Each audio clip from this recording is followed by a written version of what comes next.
Komiði sæl og blessuð öll sömul og velkomin á þessa hátíð í dag.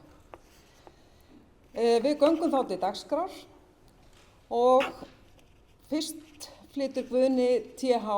Jóhannesson, forseti ávarp. Gerðu svo vel, Guðni.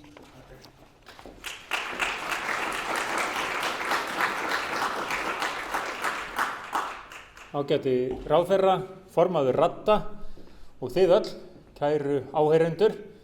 Mér það auðvitað heiður og ánægja að fá að vera með ykkur á þessum ágæta viðburði, lestur. Við höfum náttúrulega lesið á þessu landi frá því að það byggðist. Í Egilssögu er sagt frá því að Egill var harmi sleginn eftir lát Böðvars sonar síns og Þorgerður, dóttir Egils, talaði hann til og stappaði hann stálinu, bað hann að yrkja og sagði: svo skal ég rista það á kefli sem þú yrkir. Þannig að hún kunni hvort tveggja að rista rúnir og að lesa úr þeim. Hún kunni að lesa. Svo kom kynslóð að kynslóð, sagan fer á kálskinn og börn lásu.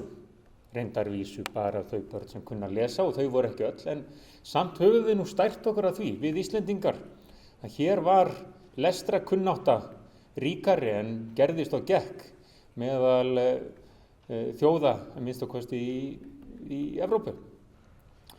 En sum sé já, og kannski var það svo að það var hann Snorri Sturluson sem festi Egilssögu á kálskinn. Við vitum það ekki alveg fyrir víst, en það má leiða líkur að því.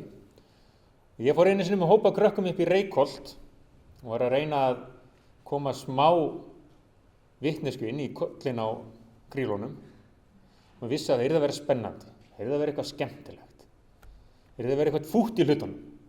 Og svo ég sagði við, nú ætla ég að segja ykkur frá því, að maður drepinn hérna í Reykholti. Það var hann Snorri Sturluson.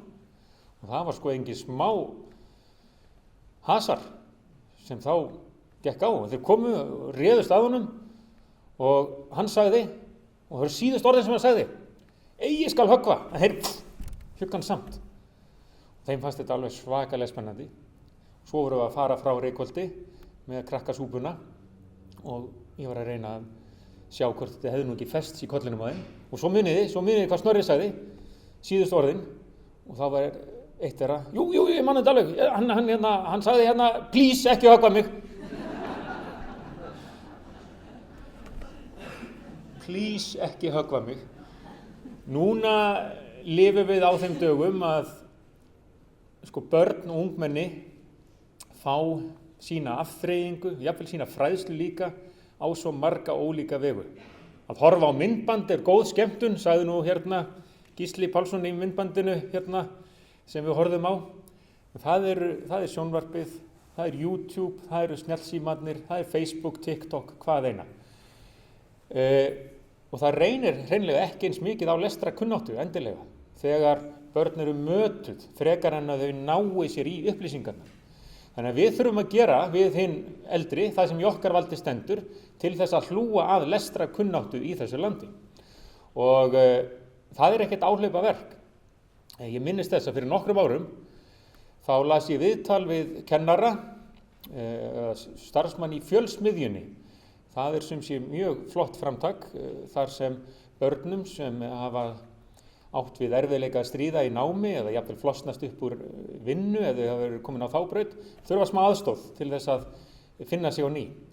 En þessi kennari sagði sem svo lestrakunnáttu á Íslandi: krakkarnir sem koma til okkar í dag eru með miklu flóknari og þyngri vanda en var fyrir nokkrum árum. Svo hefur það aukist að þau séu nánast ólæs og óskrifandi og treysti sér til dæmis ekki til að fylla út einfalda umsókn með nafni og kennitölu. Hvernig er þetta hægt? Þau hefur verið 10 ár í grunnskóla. Þetta vekur ýmsar spurningar. Og þeim spurningum þurfum við að svara. Og hér er vandi sem kallar á lausn. En við vitum auðvitað líka að við búum ekki í eintómu svartnætti. Ég hef verið þess heiðurs aðnjótandi undanfarin ár að fá að fylgjast með stóru upplestrarkeppninni og séð hreint frábæra krakka. frábær ungmenni sem fara á kostum öll sem eitt, lesa af tærri snilld, flytja sitt mál sköruglega, velja sín eigin ljóð. Og ég fer af þessum viðburðum og hugsa, sko, þetta nú bara alveg magnað, ekki hefði ég þórað þetta á mínu tíma. Svo fer ég kannski inn á bókasafn, sé krakka þar í hrönnum, þau eru að finna sér efni að lesa, þau eru að gera sinn heimalærdóm og þar fram í götunum. Þannig ég vil leið og horfum í augu við þann vanda sem við etja, vilja að við fyllumst bjartsýni, því að það er ekkert svartnætti framundan. Við þurfum bara að hjálpa þeim sem eru hjálpar þurfi. Og talað hjálp, einu sinni las ég líka að ef maður googlaði orðið hjálp, þá væri Borgarbókasafnið það fyrsta sem kæmi upp. Það kannski segir sitt bókaþjóðina Ísland. En ég verð að hryggja ykkur með því að þetta reyndar ekki svona ennþá. Ég prófaði þetta núna í morgun og ef ég í það minnst að googla orðið hjálp, þá kemur ekki upp Borgarbókasafnið, en örvendið ekki, það er annað sem kemur upp og það er bók eftir Þorgrím Þráinsson, og hún heiti ekki Hjálp. Þann frábæra ungmenna og barnabóka höfund. Þannig að hvert sem við leitum, ef við erum hjálpar þurfi hér á Íslandi, þá kemur alltaf eitthvað upp sem tengist bókmenntum og lestri.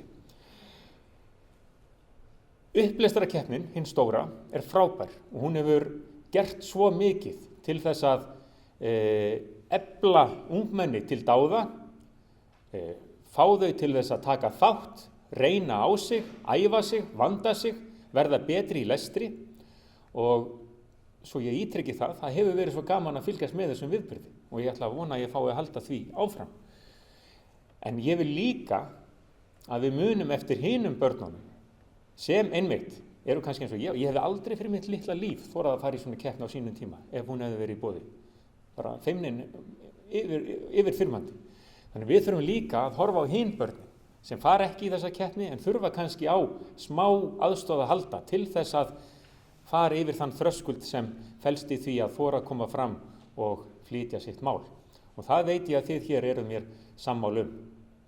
Við þorum náttúrulega ekkert annað. En við í upplestrarkeppninni erum að sjá krakka sem eru svo flottir,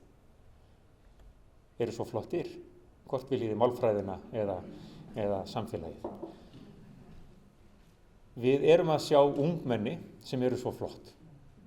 Og þau standa sig með sóma og mér langar til þess að nota þetta tækifæri til að þakka öllum, auðvitað þér Ingibjörg og öllum hinum sem hafa staðið að þessari keppni og ætla að halda því áfram.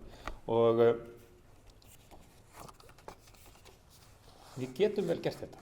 Við getum vel stutt við eflt okkar lestrakunnáttu og leyft krökkunum áfram að vera í símónum og vera á TikTok og vera á Facebook og segja áfram please ekki höggva mig þótt ég hafi sagt allt annað við þau þarna upp í Reykholti.